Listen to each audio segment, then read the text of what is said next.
Wake Forest, unprecedented, 8 turnovers. Yeah, that was weird. Against Louisville. That was weird. It's like it was a complete meltdown. I don't think that's the type of game that's going to be indicative of the future at all, because when is that ever going to happen ever again? I was under Dave Clawson. I was thinking, like, did Louisville get their playbook again?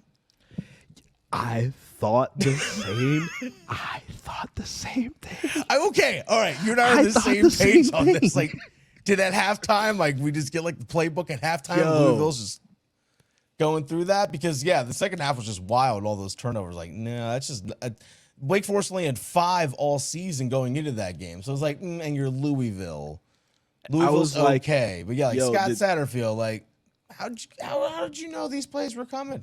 I think Satterfield, made a call into Tommy Elrod and was like, "Yo, I know you hooked up the last coaching staff. What you got for me, homie?" Yeah, man. How much? So that's something I was thinking as well. I was like, man, why is Wake Forest always so unlucky against Louisville? Wake Forest can go against, Clemson and Florida State, and in the last few years, I'm not as worried about that. I'm worried about the Louisville game. Yeah. Every year, just because I've seen it in person. I've seen it, since I've been covering this team, and for some reason, they just don't handle Louisville very well, no matter who's the coaching staff, no matter who knows the plays or who doesn't know the plays.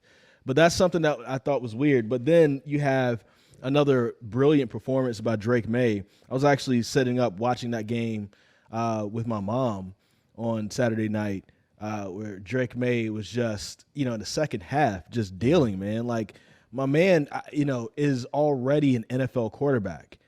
I think already, if you place him in the middle for the Panthers right now, if you place him in, and he could start right now above Sam Darnold and Baker Mayfield right now. Yeah, and the Panthers will be better off. Yeah, probably.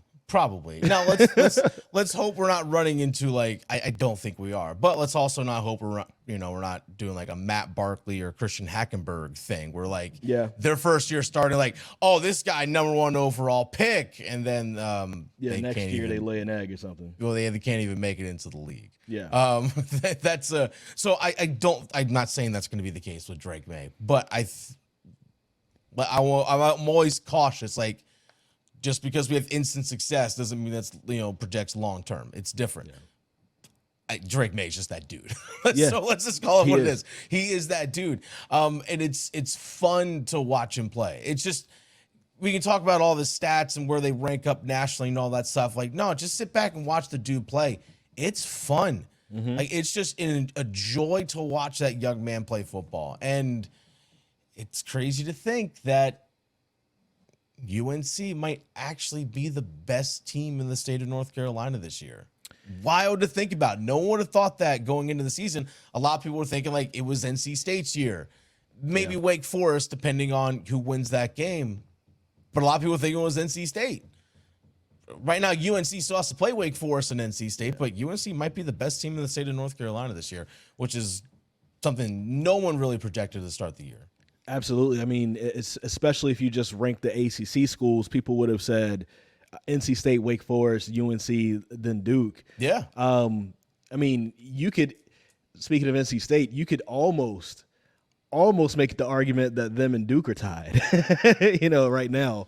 But that's another thing. Well, that's another subject. That's also credit to Duke. Duke is credit to Mike Elko for sure. Yeah.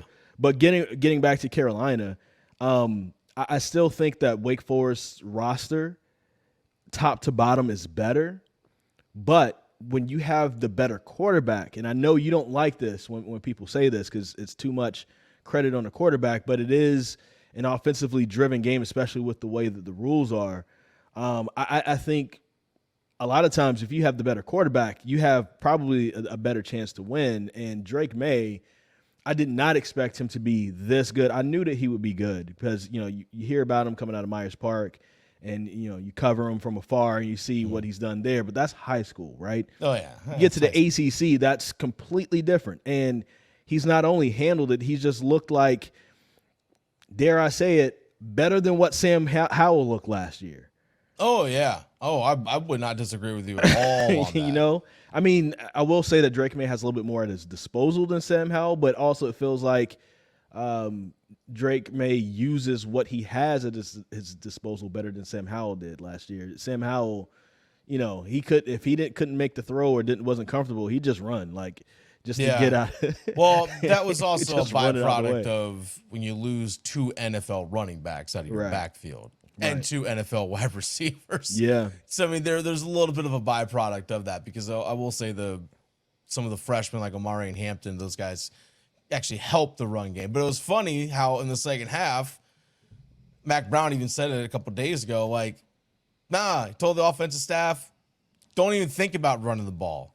Like, we're doing too well throwing it. Like, they're stacking the box. Yeah. Throw the ball. Funny how it worked out. Yeah.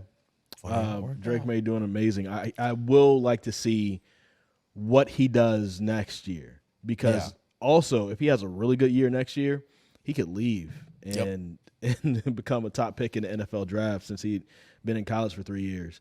Who starts tanking for Drake Maye? Who's already starting Well, right I now? was going to say, what What NFL team is tanking for him? the NFL teams would absolutely love to have him, and then Oh, yeah. not only that, next year for the North Carolina Tar Heels, we talked about how they had all those expectations last year and didn't really live up to it. Think about the expectations and what it will be next year. Oh. Because a lot of the reasons they had the low expectations because they had a really young defense. And now you have a defense, they're going to have these 4 or 5-star guys that they were able to pull within the state of North Carolina who are going to be juniors and seniors who before were, freshmen and sophomores with all the top 10 expectations. Now these guys have been in the trenches. They've been through the fire.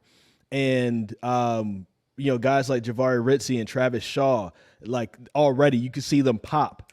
In that pit game in the middle, causing some havoc in the middle of that defensive line. Imagine them next year as seniors and juniors. And then you have another year for Amari and Hampton. And then, if Downs decides to stay and all that, like Carolina, probably what they went through last year as far as the expectations, if they're going to have it next year, they probably would be able to handle it better next year. Yeah. And it's funny. It's funny how it's all flipping back and forth, right? It's all flipping back and forth because, like you said, 2021 NC State, like, okay, 8-4 type season, performed a little bit better than that. UNC, like you just mentioned. So, yeah, it's going up and down. I guarantee you next season, expectations for NC State are not going to be very high. No. Especially if they have a new head coach. Expectations might be high for Duke next year. Oh, Now, yeah. Expectations will be high for Duke next year going in. Even if they do have a new head coach, I don't think NC State will be horrible, but yeah. Yeah, expectations of which I don't know. My gut is telling me more and more. I'm not sure if you heard or saw what Dave Doeren, NC State head football coach, did this weekend, but a social media post, a retweet over the weekend about. I don't have the tweet directly in front of me, but to paraphrase, he retweeted a fan who said, "If you're leaving these games early, you suck." Yeah. Like stay to the end of the game. Like this team's different. All those kinds of things. Well, he retweeted it, Dave Doeren. Dave Doeren, I don't care if people who put in their bio saying retweets don't equal endorsements. Let's be real, they kind of do. I have that in my bio, but I have know to you do that do. so I don't get fired. I know you do. I don't. Maybe I should. But nevertheless, like you can't retweet that stuff as a college coach and not be like That's people true. go, bro, what are you doing? I mean, a retweet right now has Kyrie Irving in trouble. Oh, So yeah, So exactly. I feel you. I definitely feel you on that. Oh yeah, well, Kyrie's That's also a whole built himself nother a thing, reputation. though. Yeah, that's a whole other conversation. But nevertheless, like Dave, like, what are you doing? Then in this presser on Monday, he's like, I threw an experiment out there. I'm sorry I upset the Twitterverse, like literally throwing up the air quotes with that. I'm like, dude, what are we doing, Dave? Like, seriously, like what are we thinking we're gonna gain from this? Like, you got people buzzing, but not in a good way. I don't know. I'm not sure what his angle and his idea and stuff with it was, but nevertheless, I was like, man, it kind of feels like this dude's ready to head out. I'm not gonna lie. It kind of gives the feeling that like this guy's ready to leave. think he wants to be a Sun Devil coach for Dennis Cox and Halloween. Chris Lee about to dig in the crates, so turn it up, cause it's time for the culture state. Yeah, we do it for the culture, home of the greats, in the Carolina hood from the culture state. Chris Lee and Dennis Cox about to dig in the crates, so turn it up, cause it's time for the culture state. Yeah.